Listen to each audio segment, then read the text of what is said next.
Good morning. Today we're going to talk about.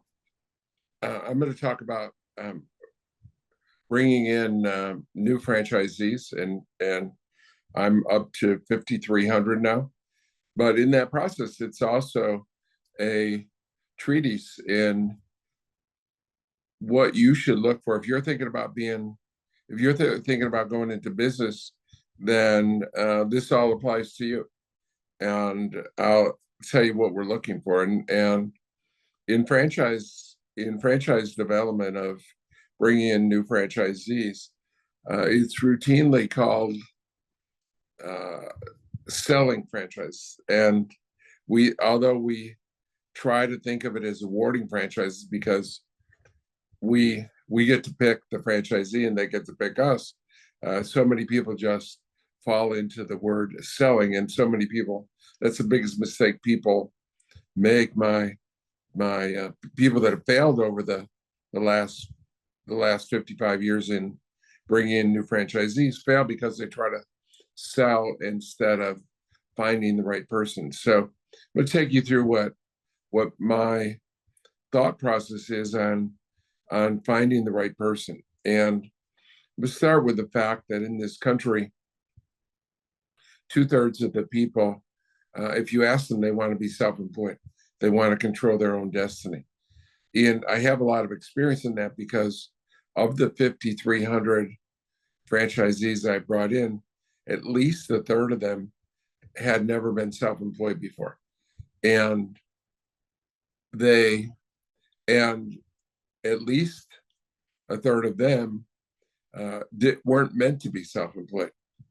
So what the first thing we're looking for in finding the right person, it is the person meant to be self-employed. And the biggest barriers to that are several. Number one is that they're not self-starters. Number two is they don't understand this simple phrase that I love, that's the top 10 two-letter words. If it is to be, it is up to me. And most people, or many people, not most, many people, when they start, look around for someone to give instructions to. And when you're starting many businesses, sometimes you're the only person there. And there are a lot of failures of mid-level managers or higher who go into self-employment and just don't have anyone to delegate to. And so they just fail because they're unwilling or unable to fulfill all the functions necessary. So one thing you need to understand about some of this self-employed is it's the buck stops there. If it is to be, it is up to you. And it's no one else is going to do the job for you. You need to be the new leader, CEO, the evangelist, the Pied Piper. You need to be the guy or the guy, the girl that is leader of the pack and sets the course. So one thing is self-starting. Secondly is drive. You have to be committed to work harder, work smarter, work better than your competitor. And you have to be committed to improvement. You're not going to start at day one and have the finest system in the universe, the finest organization in the universe. You're going to have to improve.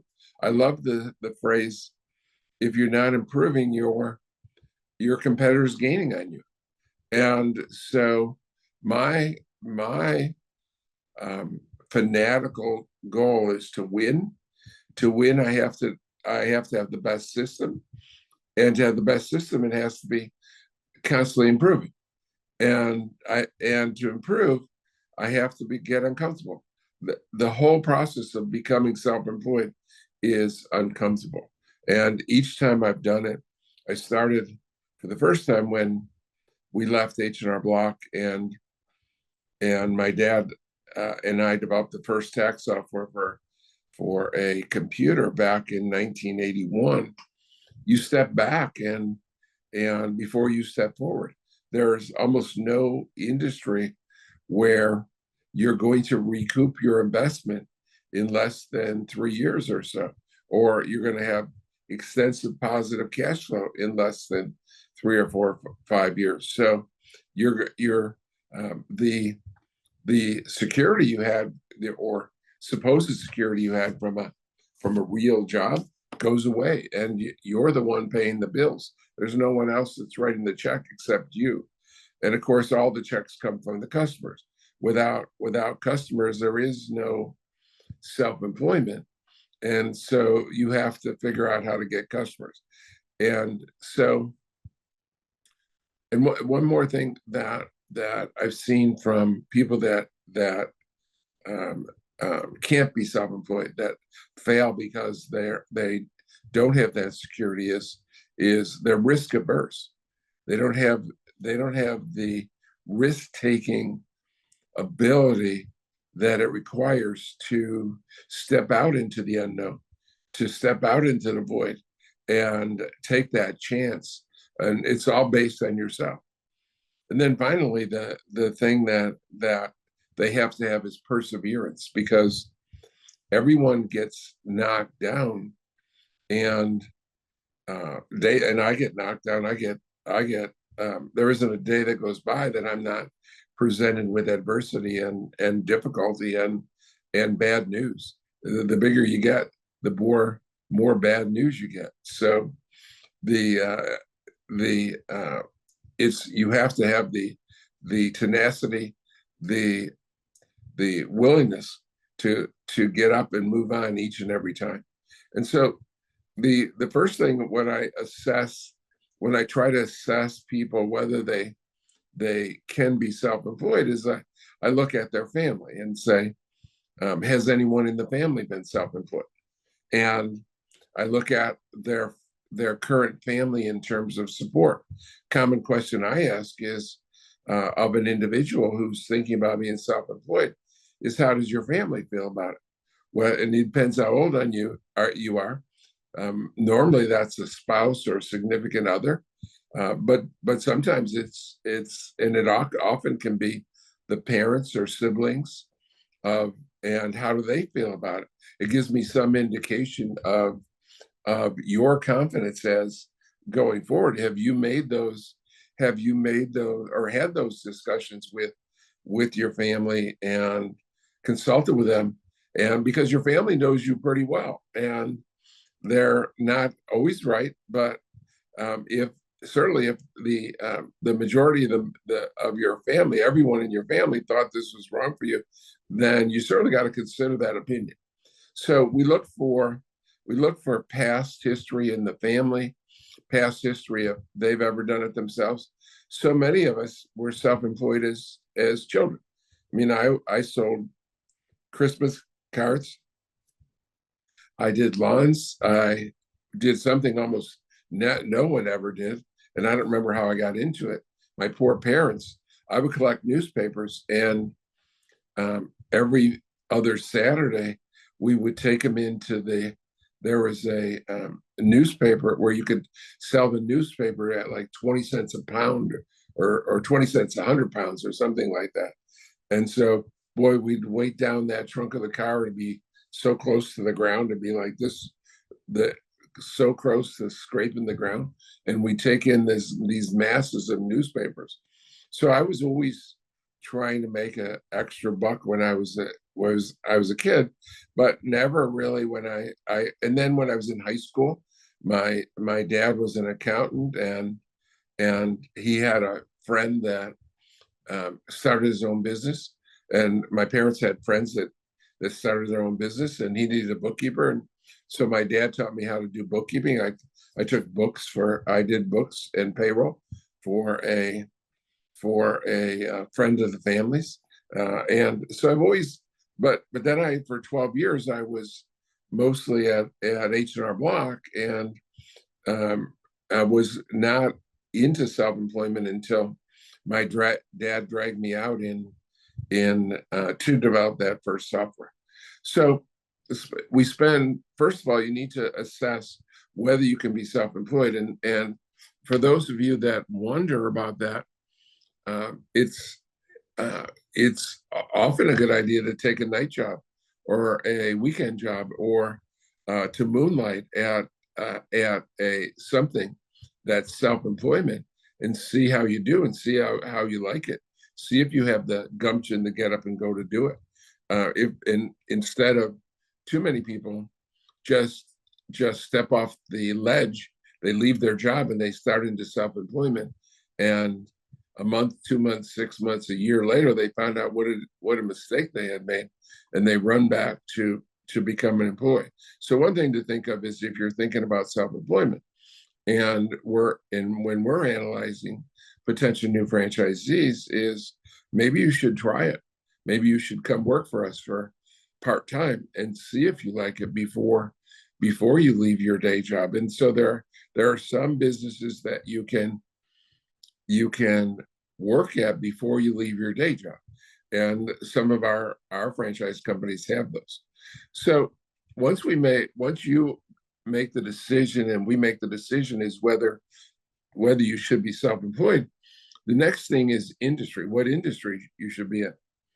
Boy, it's so much better if you love what you do. Our mission statement is 4 words starting with having fun. I think that on Monday morning, if you're going to work and you're not looking forward to it, you're going to the wrong place. This silly, thank God it's Friday, is just silly. That if your life is full of thank God it's Friday, you're going in the wrong direction. You're not. That's not the life I want. I want a life where every day is an adventure. Every day I can look forward to being the best that I can be, and that starts on Monday, not on Friday. I can't even imagine a life where you have these 2 or 3 great days, Friday, Saturday, Sunday, and the other 4 or 5 days are miserable. That's disgusting to me. I haven't worked in 55 years. I've enjoyed my journey, and so find something you like to do. And for example, at Zoom and Grooming or Salty Dog, our grooming franchises, we only have, out of our about 120 franchisees, only 5 of them are groomers, but 100% of them have pets. I thought it was 100% had dogs, and then I ran into one recently who said no, they only have cats. But every one of our grooming franchisees love pets, and that it has, when they were looking around what industry to go in, they found what they like to do. And I see people that go into fitness, they like to go to the gym, and so you need to find the right industry to go into, because I think most people that start as self-employed, certainly the majority plan on being there for many, many years, if not for the rest of their life. So you don't want to, if you hate pets, you certainly don't want a pet business. If you hate accounting and math and bookkeeping, and then you don't want to have a tax franchise. You want to have something that you enjoy, that you look forward to. And so once you decide to be self-employed, then you have to find the right industry. And again, I encourage anyone who isn't certain about an industry, and I talk to those people all the time. I mean, many people I talk to haven't decided what industry they want to go into. They know they want to be self-employed.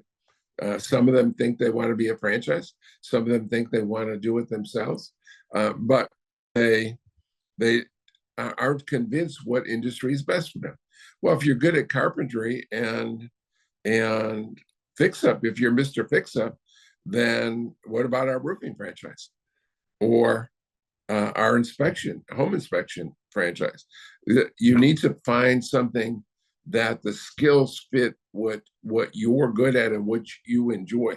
Life's too short, right? You have to take advantage of each and every day.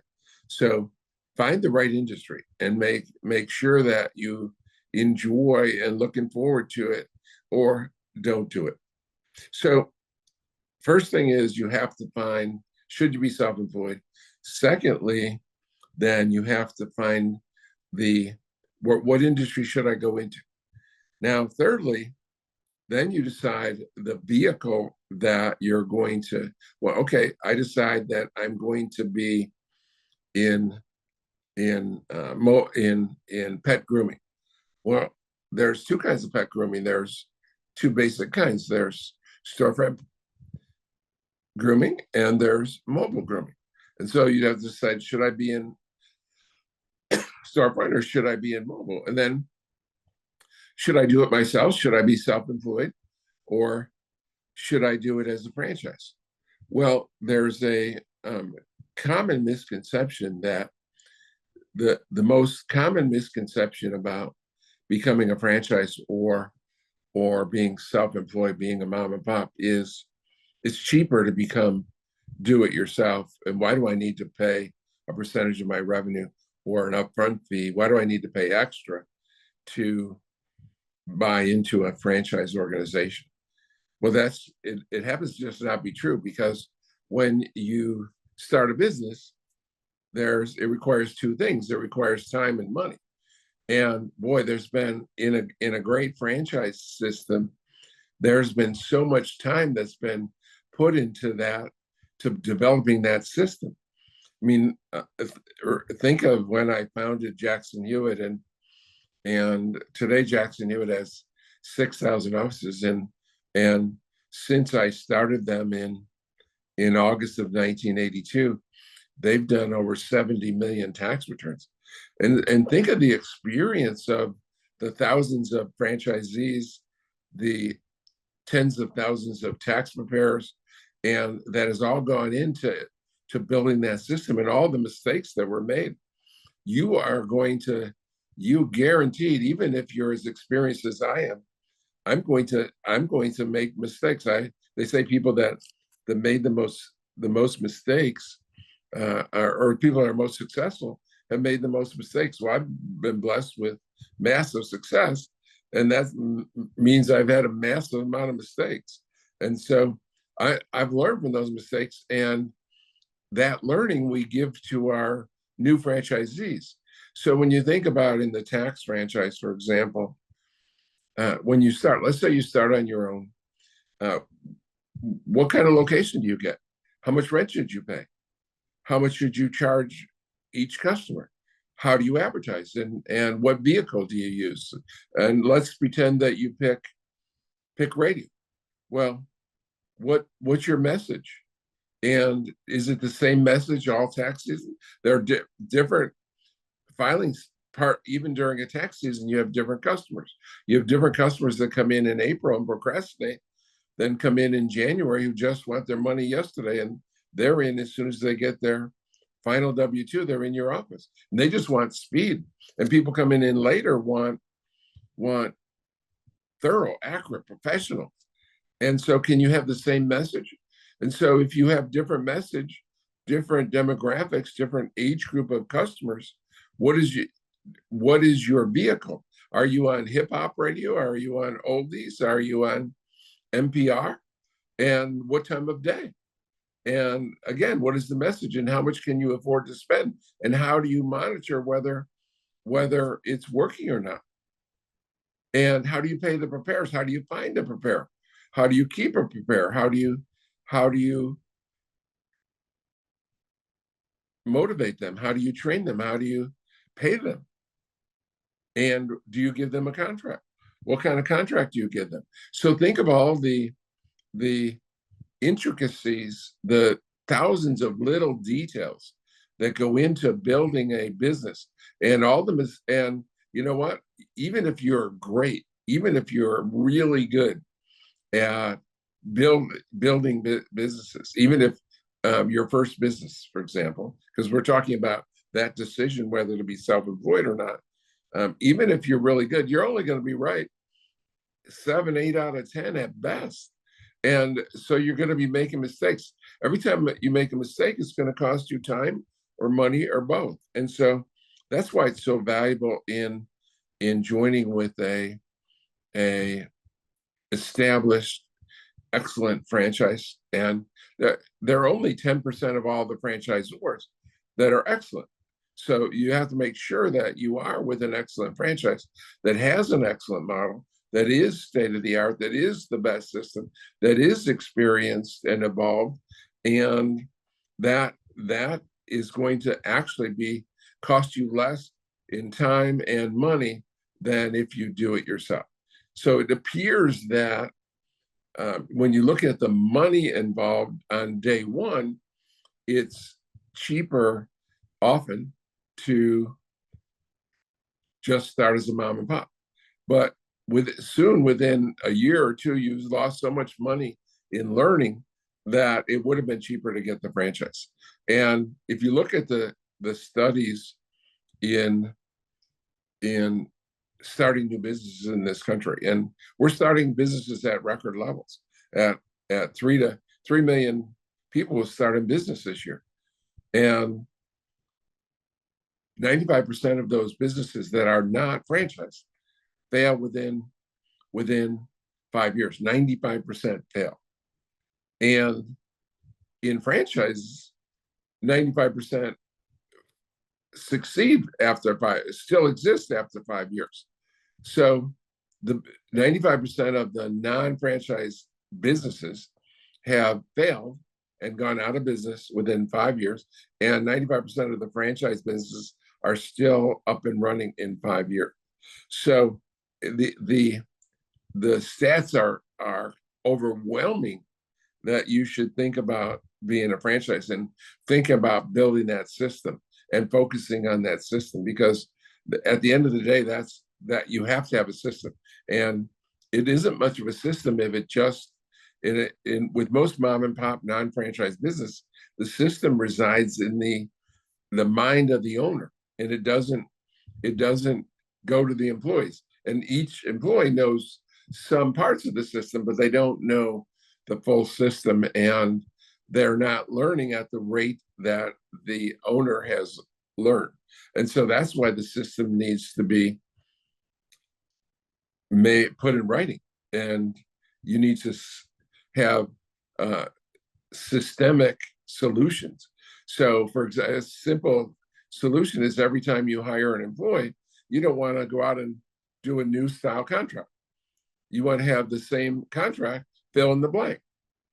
And you don't want to invent a different way to charge each customer. You want to have a systemic way. You have to have a systemic way of solving common issues, or you don't have a business. You're never going to be significantly successful. You have to have systemic ways of solving businesses. And so again, that's another barrier to being self-employed that I started this presentation out on is, can you become systemic, and can you put it in writing, or are you just going to muddle along as a one guy knows everything and manages by the seat of their pants? Are you going to be seat of their pants, or are you going to have build a replicable system that others can learn from and take the benefit of, and not make the same mistakes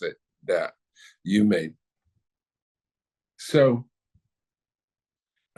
it's having that system is so valuable. One of the things that Walmart used to do that I loved and that I hadn't seen in any other industry, and I think they've gone away from that over the last 10 or 20 years. But back in the 80s, 90s, and early 21st century, when they opened a new Walmart, they would take an existing manager of a store, and he'd go to the new store, and they would promote managers from the first store, typically, or from a store, up into the management role of the existing store. And when you think of it, it's so much easier to take over an existing operation than it is to start from scratch. And now you have to make all the startup decisions, including hiring a whole new staff and where to put the merchandise. And I mean, you use the systems that have worked before, but every store has unique customer demographics around the store. And one thing that people don't know about Walmart is that they they manage to neighborhoods. People think that every Walmart is the same, but that's not true. If you go into certain areas of the country and certain areas of a city or a state, they have they have different merchandise and different displays that reflect the local um, demographics. And so it's important to, again, you have to have the right vehicle. Franchising is probably the right vehicle if there is a good franchise in that system. But franchising only works if you're going to listen and follow that system. And in my 5,300 franchisees that I brought in, no one has listened 100%. So if you're a rebel, if you're a non-system follower, then you certainly shouldn't buy a franchise because you're not going to listen anyway. And the value is in learning from their mistakes. They say smart people learn from their mistakes. I don't know that many smart people. And then they say even more rare is wise people learn from the mistakes of others. Well, I know almost zero wise people, but only a small percentage of people I know I consider smart, less than 10%. And I only consider less than 0.1% of people wise to learn from the mistakes of others. The final thing is in being self-employed is timing. And timing means a lot of things, right? It means, is this the right time in their life? If, for example, an easy thing to understand is, do they have any money? If they have no money they have no money to invest, then that is probably the wrong time, unless they have the capability of many great many great entrepreneurs have called bootstrap their business, started with taking almost no salary, the proverbial starting out of your garage, or they went and got an angel investment from a relative or someone that knew them, that they called angel investors, but they'll start the company on the cheap because they just don't have the money to do it. So, but one thing is, you have to have, when you start a business, you have to have some capital, in terms of you need, as I said earlier, you need both time and money. You need the more time you have, the less money you need. The more money you have, the less time you need, or the less time you need. So the ideal case would be as if you could do both, but very few people that start have both the time and the sufficient time and sufficient money to do it at that time. And that's one of the main reasons 95% fail, because they're either missing timing or I'm sorry, they're missing money or enough time out of their schedule to be able to devote to the business. So timing is one, is having money. Two is where you are at your life. Obviously, if you're 77 years old, you're probably not going to start a business, because starting a business typically requires 3 to 5 years to get it up and going and energetic and vibrant and incredibly successful. And you're going to be 80 to 82 by then. So the age is very, very important. And whether you have family commitments, you may have commitments in terms of little children. You may have commitments in, we lose a lot of people because they have an elderly parent that falls into bad health or bad, and they go and they commit part of their lives to, which is wonderful, to spending time and helping a elderly parent. If your timing is important, if your significant other is against you becoming self-employed, that's very, very hard to overcome. And I've seen it cause many divorces, that that people ignored their spouse's objections to them being self-employed, and they cost them that relationship a divorce.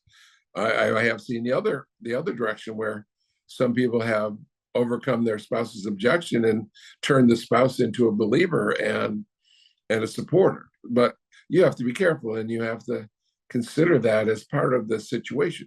And then so many people, for example, they just buy a new house, or they move, and they move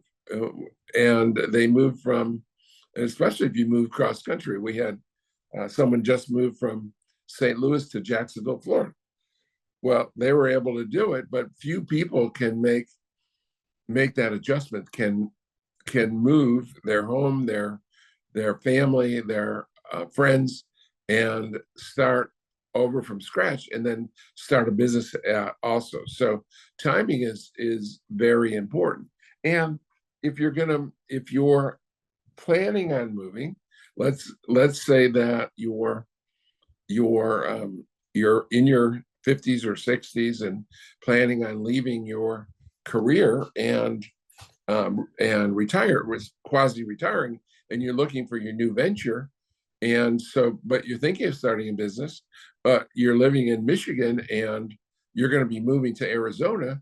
Well, you don't want to, and in 2 years, well, probably don't want to start a business in Michigan if you're going to be moving to Arizona.